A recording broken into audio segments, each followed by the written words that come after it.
Testify speaker tonight has been, and it might be where you have been sometime in your life, right? You were in a confusing path, or a dark path, or a lonely path, and obstacles were in your way, or there were so many choices you just didn't know what to do. And so tonight's going to speak to that. That video spoke to it. It said there's also good news in dark and lonely and confusing places, and that is that God is quietly leading, and that you're not alone, and that if you listen and lean into his voice, he's going to guide you and show you where to go. In fact, our hashtag tonight is compass, so if you post anything, hashtag compass, because God is our compass. But until then, we have someone to hear from, so give it up for Nina. Our online audience and our in-person audience, we're in the middle of a series called Testify, where we have people come up and tell a story from their life, and then we get to ask them questions about it, which is my favorite part. And so that things God showed them, we can all learn from. So we are so excited that you're all here, and we are so excited for Nina to be on our stage. So Nina, what's yours? Testify. Hi guys. I just want a disclaimer before I start my story is I'm going to be talking about some mental health issues in my story. So in no way, shape, or form that I'm going to get into really serious graphic content or anything. But people experience things differently and take this stuff differently. So if any way you guys need to step out of the room, I'm not going to be offended at all. So growing up, I was kind of brought to be Christian, kind of. My whole family is not Christian at all. My mom had a complicated relationship with God most of her life because she had really severe depression when I was growing up. She struggled with depression a lot, so she stayed in her room all the time. And it was hard for a lot of my family because my dad kind of had to provide for most of my family, so he had to go to work a lot. I didn't really know why my mom was in her room all the time because, as a kid, I didn't know what depression was or, what mental illness was. I was never talked about, it was never talked about in my family. But when I was 9, I got, my both parents, they got custody over me, which I was in their foster care system for almost my whole life. But they got custody over me, so that was a really cool time in my life. But, growing up in that household, it was kind of hard because, they were both obviously my parents, but I didn't really have a close relationship with either of them because I didn't see my dad that often, and my mom struggled with a lot of her mental health. When I was 11, my parents sat me down and they told me that they were going to get a divorce, which wasn't really a surprise. My dad was sleeping on the couch for 2 years, kind of saw that coming. But it was a change, I was going to 6th grade at the time, middle school. So my mom said that I was going to come live with her and my 2 brothers at the time. My 2 brothers are 3 years younger than me. But my grandmother, she lived down the street. And so we just went down the street and lived at her house. But my grandma only had 2 bedrooms. So imagine my 2 brothers, me, and my mom all living in 1 bedroom at the time. And then, a few months passed by. I went to middle school. I started middle school. Kind of had to, go through that change of divorced parents. My mom started dating someone, and she told me about him. And, I was open to the idea of her dating. I obviously knew it was going to happen soon. But one day she had me meet this man, and he had a kid too. This man, when I first met him, he made me really uncomfortable. I didn't really like his vibes at all. I had a gut feeling that I didn't like him. And I tried to express that to my mom the more I met him and the more I've spent time with him. And I was like, I don't like him. But obviously she just thought I was, being selfish. And, my grandma's told me that. And she was like, Nina, it's normal for you to feel this way because, your parents got divorced. And I was like, no, this is not it. But I met him a couple of times. And then my mom, she told me we were going to move in with him. So we were going to, move 45 minutes away from my home, which was Portland at the time, Portland, Oregon. And we were going to live in this small town in Oregon. There was only one elementary school, one middle school, and one high school. So you couldn't even, I couldn't imagine moving from Portland to this small town. And so, I moved there with this man that I didn't like and his son. He was the same age as me. And I didn't know these people very well, but I moved into the house. It was really it was a dirty house. And there's only 2 bedrooms. So I was like, where am I gonna sleep? Come on, Mom, do the math. But she's like, his dad's gonna build onto the house because it was his house. But before then, we're gonna have to put a bed in the dining room for you. And I said, okay, okay. So I wasn't gonna complain. My mom was going through a lot. She recently met this man. I told her I didn't like her, so I just felt like, maybe I didn't like this man because I had some issues within me.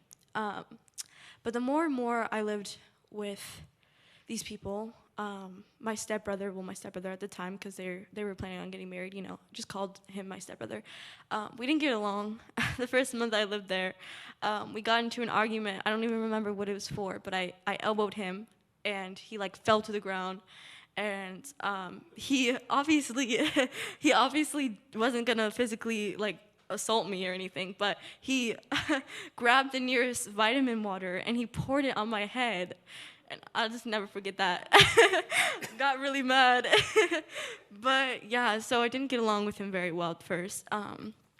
And the more and more that I, lived in this house, lived in this town, they weren't really welcome to newcomers at all. They didn't really welcome anyone. People said stuff about me, obviously, just you can imagine being a small town. And so that wasn't cool. But I was like, it's positive. I'll be okay, But the more and more that I lived in this house, my mom started going to church with this man. And I remember this man off the bat being very hateful to people. And yeah, he was Christian, but he more used that as a title and a trophy to use against people that he disliked. And he used God to put down other people. And that was something I didn't agree with at the time, and now don't agree with at all. But there was one night, I remember, where me and him just went to church because my mom was having severe back problems, and my brothers didn't want to. So I was like, you know what, I'll just go, because I'm trying to be nice for my mom. I'm trying to do the situation the best I can. And so, I went with him, and the way back, this man gave me a lecture, and he told me that God didn't love me, and God thought I was a sinner because I was friends with people that this man didn't like, this man didn't agree with. But these friends didn't do anything wrong. They were just different. They were just different than this man. So, he used God to put down others all the time, and he told me that God didn't love me. So, I tried to go to church more there, but, every time I went to church, I just felt like it was just surrounded with people that were full of hate. And I remember one night, my mom and my brothers and my stepbrother at the time and him, they all went to Taco Bell to, get dinner for the night or something. I stayed home. I'm not sure why, but I did. I was scrolling through Instagram, and I saw this post about one of my friends from my old town church. I was really into church when I was younger, and my friends at church. And I saw a post of my really good friend that I went to church with. And I saw the post, and it was about he died. And, he took his own life. And so that was really hard for me at the time. All I could sit there was in shock. I didn't cry for a while. I just sat there in shock. My mom came home, And I told her, and I cried with her for a while, but I didn't let myself have that grieving process that I should have. I went to school the next day, and I didn't talk to anyone. But throughout everything in that household, I just felt like I didn't have God's presence there, because everything that I could think of church was negative feelings. And the more and more I lived here, months went by, and this man became physically and aggressively abusive to my mother and my 2 brothers. And so, it was really hard for me for a while. There was a point after months and months of my mom getting abused, she finally told us that we were going to move to an apartment in the town. So we moved to an apartment in the town. Me and my brothers went over to my dad's one weekend. We barely saw my dad because he lived in Vancouver at the time. We lived in this town more than an hour away from him. We were there for a weekend or something, and my mom let this man over at her house, over at the new apartment, when, she obviously regretted it right after, because this man started going to our apartment uninvited. And so when my mom was gone, she worked all day. She told me that I had to lock the doors and not let anyone in because, it might be this man. And it got so bad that my mom told me that me and my brothers were going to have to, we were moving back to Portland, but we had to go into a domestic violence and homeless shelter. And so, getting told that, I was glad we were out of this town, but also pretty sad because that meant I had to, leave my stepbrother behind. We obviously formed a close relationship after that. It was a year that we lived together, and this man was not the greatest to anyone. So we had to, we couldn't take him with us. And so we left, and we lived in that homeless shelter for a little bit. And then my mom, she finally got an apartment, and I started living with my grandma, though, because I started going to a school in Portland, my old school that I went into 6th grade, but this was my 8th grade year, my beginning of 8th grade year. So I got to go to my school, got to see my old friends. I was pumped, I was excited. I lived with my grandma at the time, and my mom lived in this new apartment that she got with my brothers. But, with my grandma, because I wanted to go, they had me go to my old school because they didn't really want me to move again. My cousins lived at my grandma's house too. So my cousins and their mom, they all slept in the extra bedroom. There's only 2 bedrooms. And so I was sleeping on the recliner in the living room. So sometimes my cousins would, come in the living room and be like, sleepover every night. But I was sleeping on the recliner for a while. But I got to go to school, so, I was excited. When Friday night, I went back to my mom's. And obviously, at this point, me and my mom, we had not a great relationship. I've been through a lot. We've all been through a lot at this point. But my mom, she kind of hid her emotions for a while. And I tried to express how I was feeling for the last few years about all of this. And, she took it the wrong way. And instead of, she had a new boyfriend. So I was trying to be positive about that, but also trying to express my feelings about what had happened in the last few years. But she didn't take it the right way. And she got mad, and we got into a verbal argument, and we got into a really bad argument. And she said that I put her down, and I hurt her. And so she went into her room, and I knocked on the door, and I just begged and begged and was like, I don't know what to do at this point. And so I told her I couldn't be there. And she's like, then leave. And so I did. I called my aunt, had her pick me up. I went to my grandma's for the day. And my mom, she called me and said, you can't live at your grandma's anymore. And I was like, what? And she was like, you either move back to my house or you move to Vancouver with your dad. And I was like, you're crazy. But either way, I had to move schools again. because the only reason I was living at my grandma's house was because of the school that I was going to with all my friends. And so I had my dad pick me up. At this point, I was pretty sure I wasn't moving with my dad. I was like, this is crazy. Because again, I didn't have a super close relationship with my dad. I haven't talked to him. You know, I would talk to him every once in a while and see him every once in a while. But I remember, you know, going to my dad's house and being at my dad's and she calling me and her, like, screaming on the phone, you know, this is not cool, like, they're, like, you know, blah, blah, blah, this and this and this and this. And then I was like, I don't know what to do. You said I had two options. And then, you know, I guess she was calm after that. She hung up and she acted all buddy-buddy and was like, no, Nina, you're coming back home.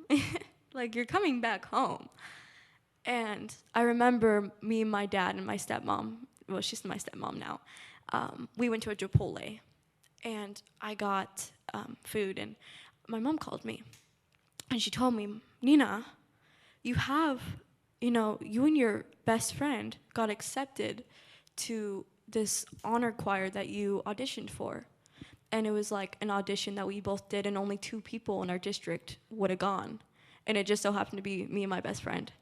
And she's like, this is a lifetime opportunity. I'd be staying in a hotel and all this stuff. And I sat there and I was like, okay, I'll call you back. I sat there in that Chipotle, and I just had I just had a feeling in my gut that I had to go. And crazy, because my mind was like, Nina, what are you doing? You're gonna drop all your friends, drop all your family, and move to Vancouver? Vancouver. They don't even have good tap water here. like, what? But my heart, something in me was telling me I had to go. And so I did. And I told my dad, I was like, Dad, I'm moving to your house. And he was like, okay. And so I went back to Portland, to my grandma's. I got like 2 weeks of clothes, because at that point, that's all I had after every move that I went through. And, you know, I went and grabbed my clothes, and my aunt was standing right there. And she looked at me, and she said, Nina, what are you doing? Like, what? And I was like, I have to go to my dad's. And she was like, why? Like, why can't you just stay here? And I was like, my mom won't let me, and it's not good for me to stay here. And she looked at me, and I looked at her, and she said, I understand. And she hugged me, and I said goodbye. And then I left in the car, and we went to Vancouver, and it was Sunday at that point, and that very Wednesday, I went to my new school in Vancouver. All new people want to know who anyone was. Like, and if I was saying that, like, my life got instantly better right after that, I'd be lying. You know, like, middle school, I had a lot of hate in my heart for a lot of people. I had distressed emotions. I didn't know how to handle myself. I didn't know what self-awareness, awareness of other people were. I was a total mess, you know. I hurt a lot of people. I did a lot of things I regret. But, you know, my freshman year, I really wanted to, you know, keep going and, like, try, like, you know. I remember me first moving to Vancouver, my stepmom was like, Nina, there's a church, like, right here, because I moved in the apartments, like, right up here. And my mom was like, there's a church. I mean, my stepmom was like, there's a church, Nina. And I said, no. I was like, no. Because, you know, at that point, I wasn't ready to let God in. At that point, I really wasn't. And so, you know, my freshman year, I dealt with a lot of anxiety and depression, and I had a stomach bacterial infection. I didn't know why, what it was from, and so I was like puking 3 times a week. It was no bueno, no good. But then, you know, stuff started getting better. My stomach started getting better. I had a closer relationship with my dad that I've ever had at that point, and my friends were talking about going to this church. And I had a feeling that I had to go. I was like, can I go with you guys? And they're like, yeah, of course, Nina. Let's all go this Thursday. And so we did. And we went. And I really think that going to this church has really changed my perspective and my life for real. Because, you know, I never really like had that solid family or solid relationship or even really solid relationship with church. And, you know, going to this church really showed me what love looked like in a group of people that loved each other and supported each other and put God and, you know, shared God and shared Jesus because of like leading and loving with God looks like. And I thank every one of you for that. That's it. That's my story.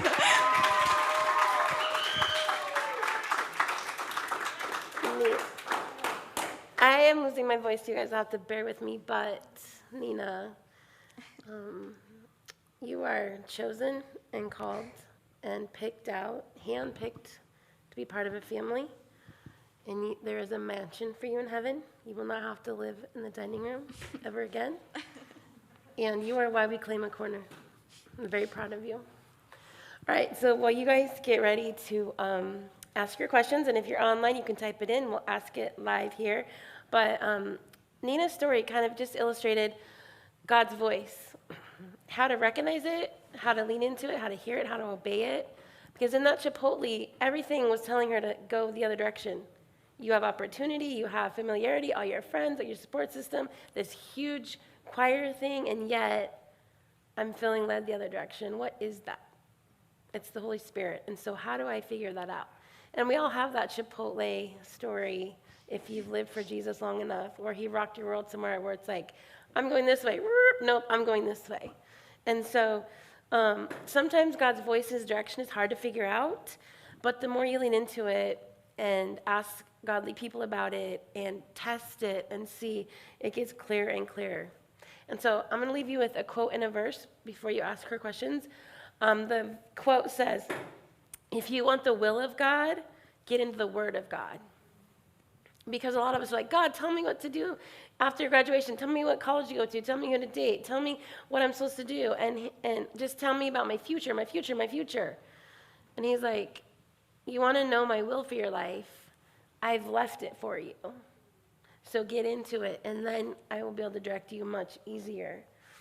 And so the verse that Nina and I have picked out for you tonight is in Psalm 119, which in case you don't know, it's the longest chapter of the Bible, and it's all about the Bible. So it's the Bible talking about itself, which smart teenagers will pay attention to that, right?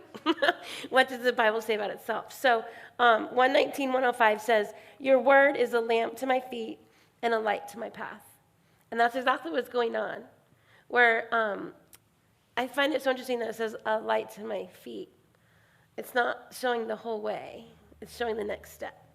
And her next step was Vancouver. And I'm so honored that we get to be a part of the next step, because you're going places, girl. This is not your last stage, I can tell you that much. So let God light up your path.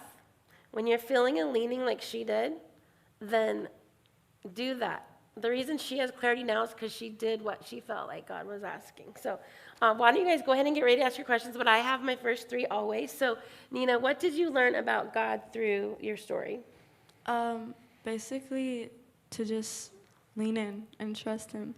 And I didn't have that for a while, but I may have not realized it was God, but now I do. And I really trusted people, and I trusted God. So that's awesome. Anything you learned about yourself? Yeah, I definitely learned that my character really has changed the last few years. You know, again, like I said, I was holding a lot of emotions, and I was, you know, angry and wasn't the nicest to people when I should have, and that's not me at all. And I really became self-aware and aware of other people, and yeah, just my character development. That's awesome. You had an amazing heart throughout it all. You were trying to honor other people in the midst of some really bad circumstances, so I think that's really awesome. So in one sentence, what do you want us to get from your story? Probably just when you feel like he's not there, he is, always. Could not say it any better. All right, guys, it's open now for your questions. And Jerusha has the mic tonight, so wave her down, and we will ask Nina about her Testify. On your first day of school, like in Vancouver, what was going through your mind? Were you even feeling anything, or were you like numb, or what? I was terrified. Because, like, obviously I had to do that with the small town. Like, and then I was going to do it again. And, my first day, I didn't know anyone. Like, at least in the small town, I knew my stepbrother, kind of. But I didn't know, in Vancouver, I didn't know anyone, So I was real scared. And, fun fact, my, person that was supposed to, show me around, she, ditched me halfway through. And so I was, the second day I got lost because, I went to Geyser my 8th grade year. Yeah. Yeah. And so, lots of different buildings. And then I literally saw Lily, fun fact. I saw Lily my first day, my last period. I got put in the wrong PE class. But, they said it was my PE class, and we got in the same PE class, and I was like, oh, JK, this is not even my PE class. But I got to meet Lily, and then Lily came here, and I was like, wait, I remember you. You were on my first day. Because Lily was just so positive and nice to me, and I was like, I love her. Did you have Mrs. Long? No, I had love Mrs. the Long. guy. Yeah, I had the older guy. Okay. Yeah, the guy with the big eyebrows. Yeah, that guy. Okay. Next question. Do we have any more questions for Nina behind you? Okay, hold up. We got a question. With your relationship with God being kind of rocky your whole life, when did you realize that it's okay to be vulnerable with God again?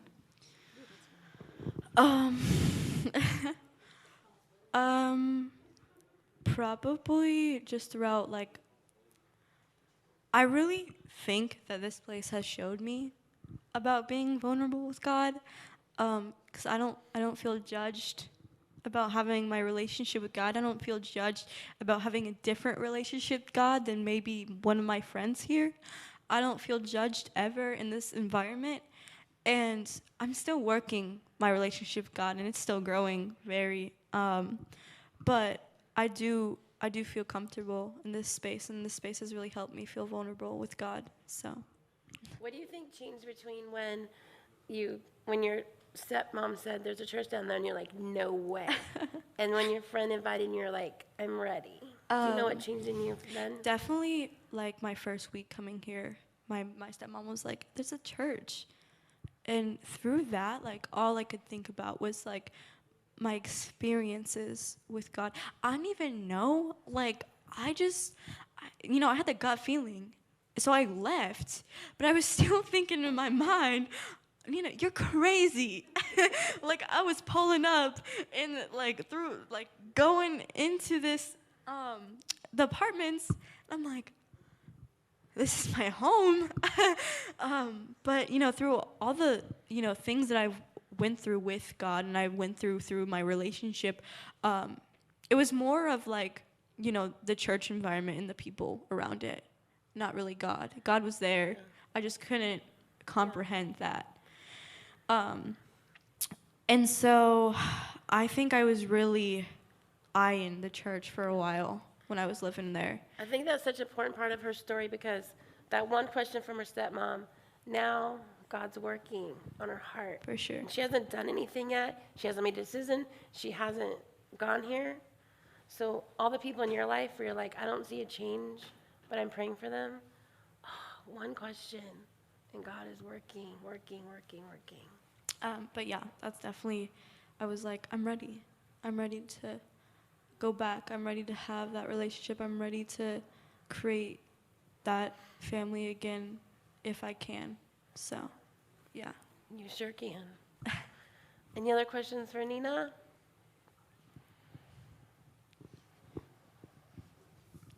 So you said, I'm really loud.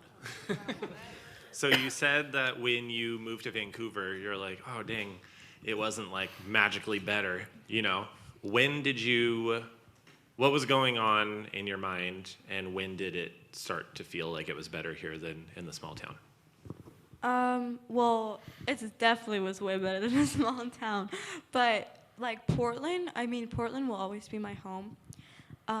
But I have made, at first, just like the church, I was not accepting of this place. I just felt like I had to move here. And yeah, it was my choice. And my mom, she kind of held that grudge against me for a while that, Nina, that was your choice. And so I kind of started holding that grudge against myself. But, I started realizing that, just because my life wasn't completely magical and rainbows and butterflies, that, I couldn't still be happy where I was. I had to look on the outside. I have a roof over my head. I'm not sleeping in the dining room. My dad was there. My stepmom was there. They got me counseling. I started making friends. And I had a stable environment for the first time in a long time. And I feel like that was really the point where I was like, yeah, this is my home. That's awesome. We're so glad it is. Any other questions for Nina? I have a comment, Nina. I just stand back here and I'm just in awe because I feel like your story just really shows what a loving father we have in God. And just how, like you said, you might not have known he would, you might not have felt him, but he was there. And it just shows that he did care about you, and he did open up these doors, and he's just such a loving father. That's just precious. I just hear that in your story, and it's refreshing. Thank you. All right, any more questions?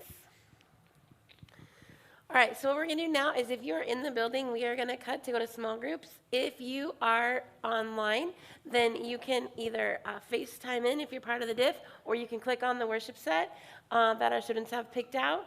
And also, you can FaceTime in for worship if you're part of the Diff later. So give it up one more time for Nina.